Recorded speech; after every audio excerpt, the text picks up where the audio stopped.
रजनी वर्मा ने कहा कि सोनाली ये चाहती है कि मैं उसके घर जाऊं और वहां सम्मान के साथ सोनाली को वापस लेकर आऊं। मैंने ये सोचा कि मुख्यमंत्री जी तुम्हें लेने आ रही हैं, इससे पहले ही मैं तुम्हें सब कुछ समझा रही हूँ। मुझे आपकी एक एक बात याद रहेगी दीदी। मेरी बात याद रखोगी तो हमेशा खुशहाल रहोगी सोनाली। लेकिन सरकार, एक बात मेरे समझ में ये नहीं आ रही है कि शारदा देवी जी मुख्यमंत्री हैं, तो बलदेव सिंह जी उनके मतलब पावर का फायदा क्यों नहीं उठा पा रहे हैं? क्योंकि शारदा देवी जनसेवा की राजनीति करना चाहती है। वो किसी बदले की भावना से ग्रसित होकर अपने पद की ताकत और अपने पावर का इस्तेमाल नहीं करना चाहती। इसीलिए मैं अब तक सुरक्षित हूं।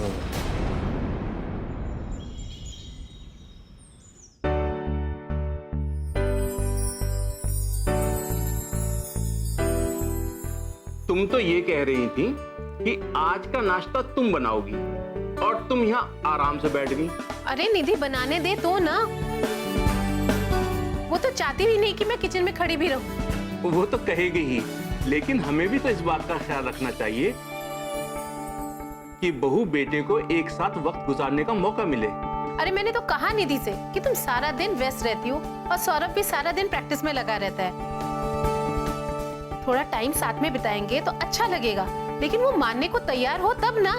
वो कहती है अगर आपको ही किचन संभालना है तो मेरे होने की क्या जरूरत है। सही कह रही हो तुम।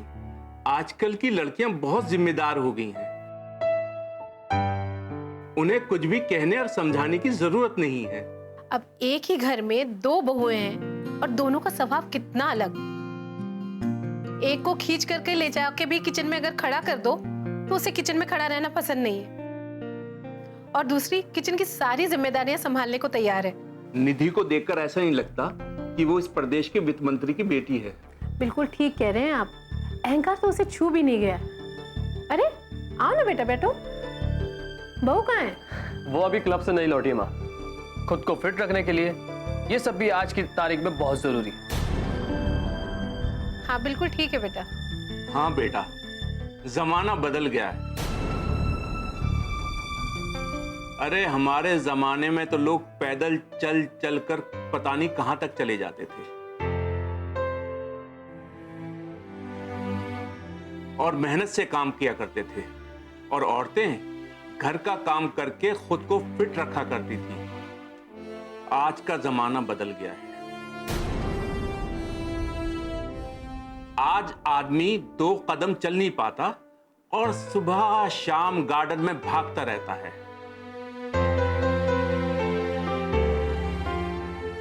और औरतें घर का काम करना नहीं चाहती और अपने आप को फिट रखने के लिए क्लब में जाकर पसीना बहाना चाहती हैं।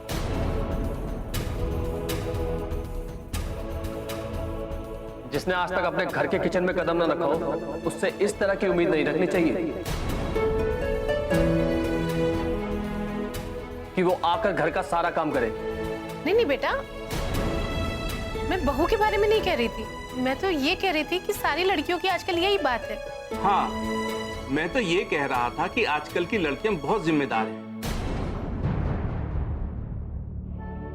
अब वो अपनी जिम्मेदारी कैसे समझें, कैसे निभाएं, ये उनकी मर्जी है। वैसे बेटा, अलका अगर बड़े घराने की है तो निधि भी छोटे घराने की नहीं है। वो इस प्रदेश के वित्त मंत्री की बेटी है, वित्त मंत्री की बेटी।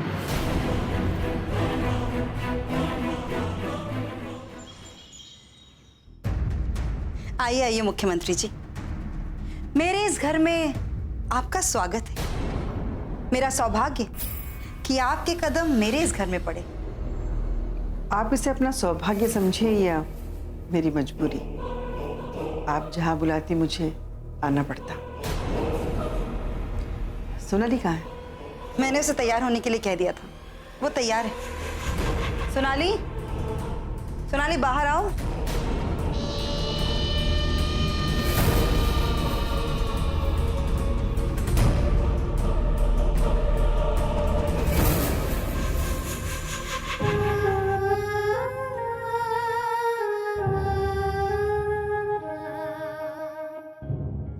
जीती रहो।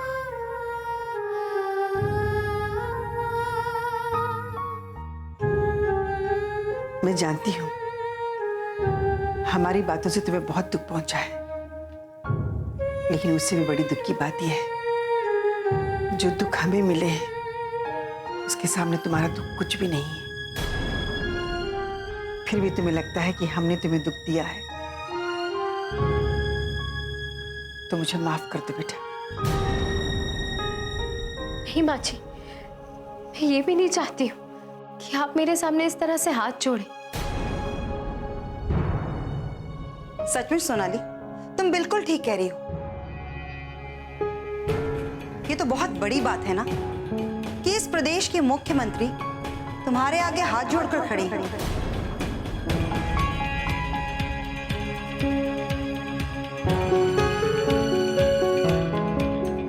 वो हालात ही ऐसे थे कि मैंने जज्बात में आकर तुम्हें घर छोड़ने के लिए कहा और तुम घर से चली भी गई थी।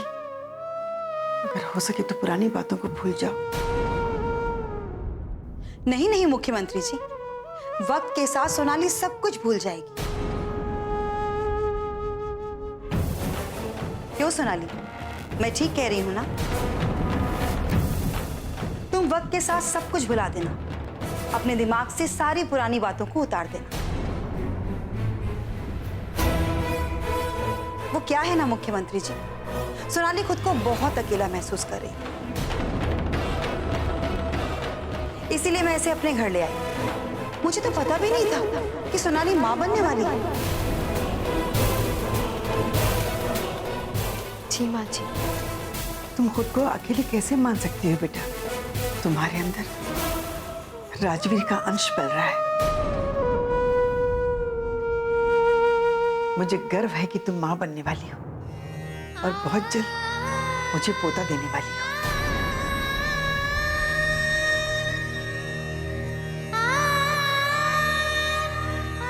अब इजाजत दीजिए रजनी जी। हाँ हाँ मुख्यमंत्री जी, मैं तो बस इतना चाहती हूँ कि आप सोनाली का ख्याल रखिएगा। सोनाली का ख्याल रखने के लिए पूरा परिवार है।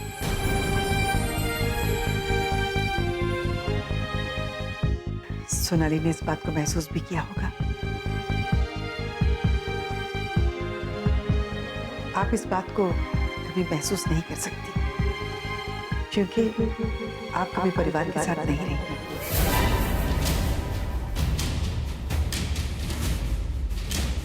आपने सोनाली को अपने घर में बना दी, उसके लिए बहुत बहुत धन्यवाद। चलिए बेटा। जाओ सोनाली, मैं तुम्हारा सामान गाड़ी में रखवा देती हूँ। नमस्कार। नमस्कार।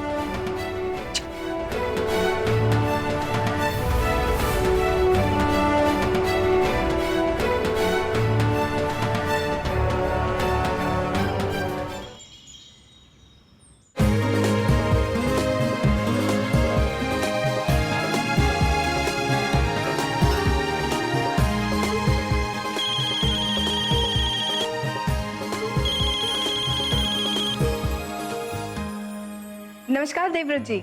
नमस्कार वित्त मंत्री जी, कहाँ हैं आप? हम तो घर पर हैं, बस ऑफिस के लिए निकल ही रहे हैं। ये दरअसल आपसे कुछ बात करनी थी मुख्यमंत्री जी के बारे में। हाँ हाँ कहिए। मुख्यमंत्री जी की बहू को वापस लाने के लिए हम लोगों ने रजनी वर्मा को मंत्री पद देना तो स्वीकार कर लिया है, लेकिन शक होता है कि कहीं रजनी वर्मा का ये सोचा समझा खेल तो नहीं है। ये क्या कह रहे हैं आप?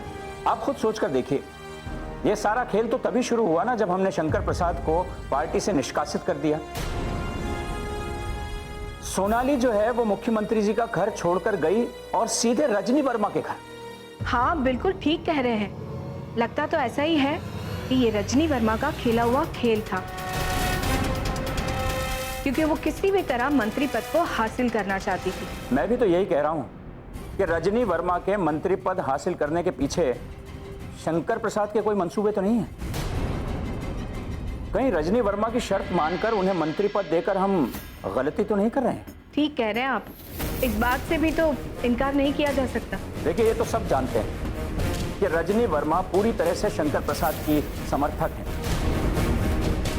अगर शंकर प्रसाद का इस फैसले के पीछे कोई भी हाथ हुआ तो यह फैसला हमारी सरकार पर बहुत भारी पड़ सकता है। इस बारे में हम सबको सोचना होगा। ठीक है महासचिव जी, इस बारे में सोच समझकर ही किसी नतीजे पर पहुंचा जाएगा।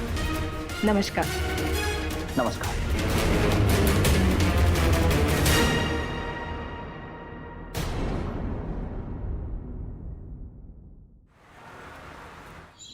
पिछले कुछ दिनों में प्रदेश में जिस तरह के हादसे, जिस तरह की घटनाएं हुई हैं, अब भी उस बात की चर्चा हर तरफ है। एक तरफ मुख्यमंत्री जी के बेटे के साथ हुआ हादसा, उसी के साथ जनता जनार्दन पार्टी के पूर्व मुख्यमंत्री और दिग्गज नेता श्री शंकर प्रसाद जी को पार्टी से निष्कासित किया जाना। आज हम शंकर प्रसाद जी के साथ हैं। हम उनसे उनके निष्कासन के साथ साथ प्रदेश के दूसरों मुद्दों पर भी बात करेंगे। शंकर प्रसाद जी, आपका स्वागत है। अपने निष्कासन पर आप क्या कहना चाहेंगे? देखिए, निष्कासन की कोई वजह तो मुझे नजर आती नहीं। ये साजिश की गई है मेरे साथ। साजिश करके मुझे पार्टी से निष्कासित करवाया गया है और ये काम उन लोगों ने किया है जिन्होंने आज पार्टी को मुट्ठी में कर रखा है। प्रेस नोट में कहा तो ये गया है कि आपको तब तक के लिए पार्टी से निष्कासित कर दिया गया है जब तक आपके मुकदमे का फैसला नहीं हो जाता। देखिए, अगर मेरे निष्कासन की वजह वो मुकदमा है तो मुझे उसी दिन निष्कासित क्यों नहीं कर दिया गया था जिस दिन मुझ पर मुकदमा दायर हुआ था, जिस दिन मेरी गिरफ्तारी हुई थी। पार्टी को इस फैसले तक पहुंचने में इतना वक्त कैसे लग गया? तो आपका ये मानना है कि ये सब आपके खिलाफ एक साजिश है? बिल्कुल, साजिश नहीं तो और क्या है। और हर बात का खुलासा होगा, कोई भी बात छिपी नहीं रहेगी। बड़े दुख और अफसोस की बात तो ये है कि सरकार में जो ऊंचे पदों पर बैठे हैं ना, वही लोग इन सारी गतिविधियों में लिप्त हैं। वही साजिश करके अपनी पार्टी के सदस्यों के साथ इस तरह का व्यवहार कर रहे हैं। आपका इशारा किसकी ओर है? देखिए, मैं कोई इशारा नहीं देना चाहता। मैं सिर्फ इतना कहना चाहता हूं कि राजनीति में कम अनुभव होने की वजह से लोग अपने पद की गरिमा को भी नहीं समझ पाते हैं। आप खुद देख सकते हैं, हमारी माननीय मुख्यमंत्री जी खुद उसे लेने गई हैं जिसे कभी उन्होंने खुद धक्के मारकर घर से निकाला था। जिस लड़की को उनके शादीशुदा बेटे ने घर में लाकर रखा था। अब बताइए, रिश्तों की कौन सी मर्यादा का पालन करने गई हैं वो? और वो भी अपना रौब दिखाने के लिए पूरे लाव लश्कर के साथ गई हैं। क्या यही राजनीति है? क्या यही पद की गरिमा है? बताइए। शंकर प्रसाद जी, समझ में नहीं आता आप कहना क्या चाहते हैं। अगर उस लड़की को मुख्यमंत्री जी बहू बनाकर घर में ना रखें तो उसे भी तो गलत माना जाएगा। मुख्यमंत्री जी सोनाली को अपनी बहू मानकर लेने गई हैं तो उसे भी आप गलत ठहरा रहे हैं। देखिए, सिर्फ मान लेने से बात नहीं बनती है, रिश्तों को नाम देना पड़ता है। अरे अब तक तो इस रिश्ते को नाजायज ही माना जाएगा ना। अगर ऐसा है तो वो कोई शादी का सर्टिफिकेट ही दिखा दे कि राजवीर ने उस लड़की के साथ शादी की थी, और ये कुछ और नहीं, नाजायज रिश्ते को जायज ठहराने की कोशिश है, जो कि इस प्रदेश की मुख्यमंत्री को कतई शोभा नहीं देता। धन्यवाद। तो ये थे पूर्व मुख्यमंत्री श्री शंकर प्रसाद जी, जिन्हें जनता जनार्दन पार्टी से इस पार्टी की सरकार से ढेरों शिकायतें हैं। मैं अमर टीवी के लिए कैमरामैन सुजॉय के साथ बाली।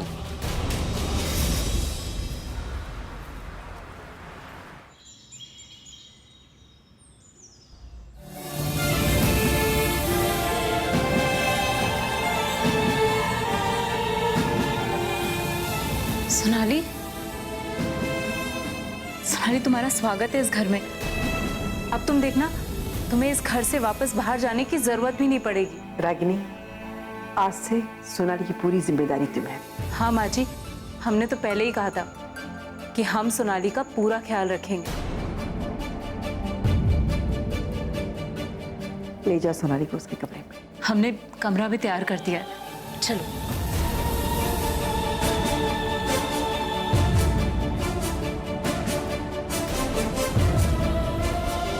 अपनी सोनाली से कहिए कि बलदेव सिंह के घर की हर गतिविधि की जानकारी हमें देती रहे। बलदेव सिंह पार्टी में कब शामिल होने वाले हैं? जिंदगी इस इस प्यार का क्या मतलब है रागिनी? ये प्यार क्यों जता रही हो तुम? अब इस तरह से प्यार जताने की जरूरत नहीं है। इस घर में आ गई तो जिस भी तरह से मुझे रहना पड़े मैं रह लूंगी। तुम्हें मेरे लिए परेशान होने की कोई जरूरत नहीं है।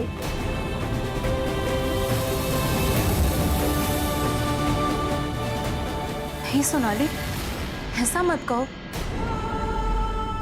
तो फिर कैसे कहूं? तुम्हें इस तरह से प्यार जताना अच्छा लग रहा होगा, लेकिन मुझे ये प्यार अब रास नहीं आया। तो हमारे दिल का पश्चाताप है सोनाली। हम अपनी गलतियों का प्रायश्चित करना चाहते हैं।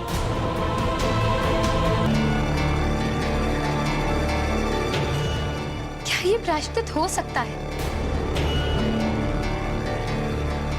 नहीं रागिनी, अब नहीं हो सकता, क्योंकि अब राजवीर वापस नहीं आ सकता। अगर तुम्हारा ये व्यवहार तब रहा होता ना, तो आज राजवीर हमारे बीच में होता।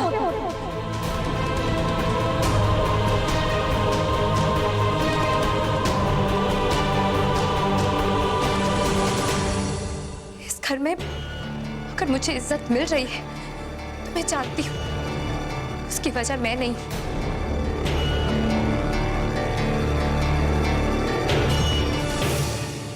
मेरे पेट में पल रहा ये बच्चा है जो इस खानदान का वारिस है, इस खानदान का चिराग है।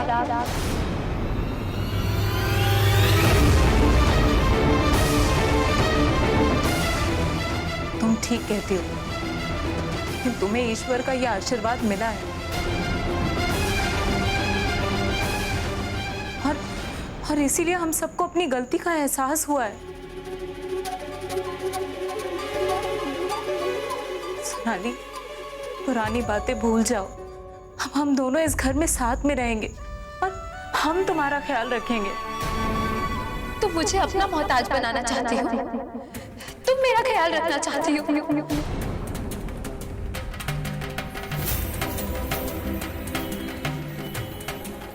इतना एहसान करने की जरूरत नहीं है। तुम्हें मेरे लिए परेशान होने की कोई जरूरत नहीं है रागिनी।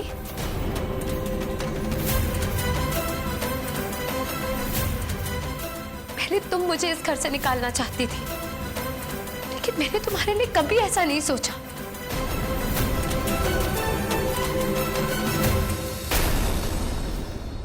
और आगे भी नहीं सोचूंगी।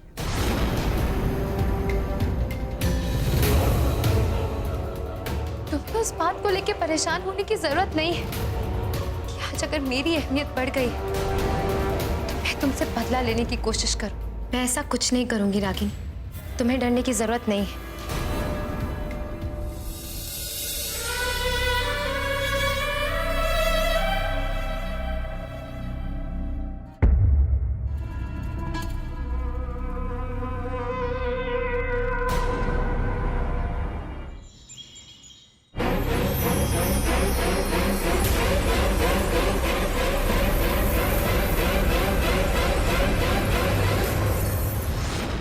नमस्कार।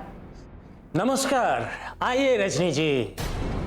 तो भेज दिया आपने सोनाली को मुख्यमंत्री जी के घर? हाँ शंकर प्रसाद जी, मैंने उन्हें अपने घर आने के लिए मजबूर भी किया और वो घर आकर सोनाली को ले भी गई। मैंने भी इंटरव्यू दिया है और जो सवाल मैंने उठाए हैं अब देखते हैं मुख्यमंत्री उन सवालों के क्या जवाब देती। आपके सवालों का उनके पास कोई जवाब होगा नहीं सरकार। मेरे इन सवालों का ना सही, लेकिन कुछ सवाल ऐसे जरूर हैं जिनके जवाब मैं हर हाल में जानना चाहता हूं। अरे हाँ रजनी जी, सोनाली को आपने उस घर में भेज तो दिया है, लेकिन ये अच्छी तरह समझाकर भेजा है ना कि उस घर में रहकर भी उसे हमें तमाम जानकारियां देनी पड़ेंगी। हाँ शंकर प्रसाद जी, मैंने उसके दिल में वो आग लगाकर भेजी है कि वो उस घर में रहेगी तो जरूर, लेकिन प्यार से नहीं बल्कि नफरत से। और शारदा देवी का प्यार भी उसकी नफरत को धो नहीं पाएगा। बहुत खूब रजनी जी, बहुत खूब। रजनी जी, अब बात तो तब बनेगी जब आपको मंत्री पद मिल जाएगा। उसके लिए कुछ और दिन तो इंतजार करना ही पड़ेगा ललन जी। अब मेरी बात गौर से सुनिए रजनी जी। अपनी सोनाली से कहिए कि बलदेव सिंह के घर की हर गतिविधि की जानकारी हमें देती रहे। पहली खबर कि बलदेव सिंह पार्टी में कब शामिल होने वाले हैं।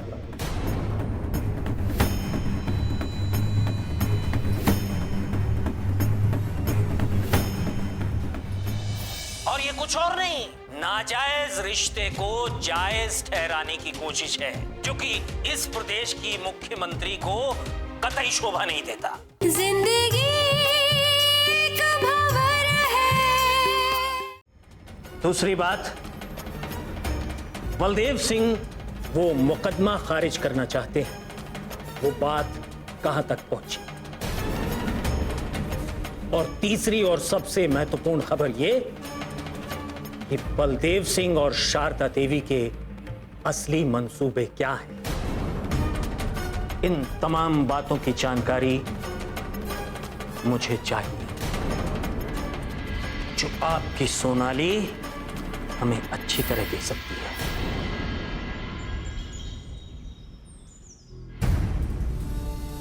अपना प्रदेश की इस वक्त की सबसे बड़ी खबर, एक ऐसी खबर जिसने सरकार को सवालों के दायरे में ला खड़ा किया है। वैसे तो अक्सर देखने में आता है कि नेताओं में जुबानी जंग चलती है, लेकिन इस बार शंकर प्रसाद ने जो कहा है बहुत ही खुल के कहा है।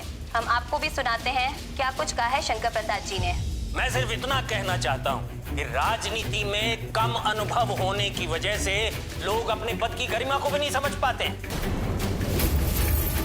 आप खुद देख सकते हैं, हमारी माननीय मुख्यमंत्री जी खुद उसे लेने गई हैं जिसे कभी उन्होंने खुद धक्के मारकर घर से निकाला था, जिस लड़की को उनके शादीशुदा बेटे ने घर में लाकर रखा था। अब बताइए, रिश्तों की कौन सी मर्यादा का पालन करने गई हैं वो, और वो भी अपना रौब दिखाने के लिए पूरे लाव लश्कर के साथ गई हैं। क्या यही राजनीति है? क्या यही पद की गरिमा है? बताइए। देखिए, सिर्फ मान लेने से बात नहीं बनती है, रिश्तों को नाम देना पड़ता है। अरे अब तक तो इस रिश्ते को नाजायज ही माना जाएगा ना। अगर ऐसा है तो वो कोई शादी का सर्टिफिकेट ही दिखा दे कि राजवीर ने उस लड़की के साथ शादी की थी। और ये कुछ और नहीं, नाजायज रिश्ते को जायज ठहराने की कोशिश है, जो कि इस प्रदेश की मुख्यमंत्री को कतई शोभा नहीं देता।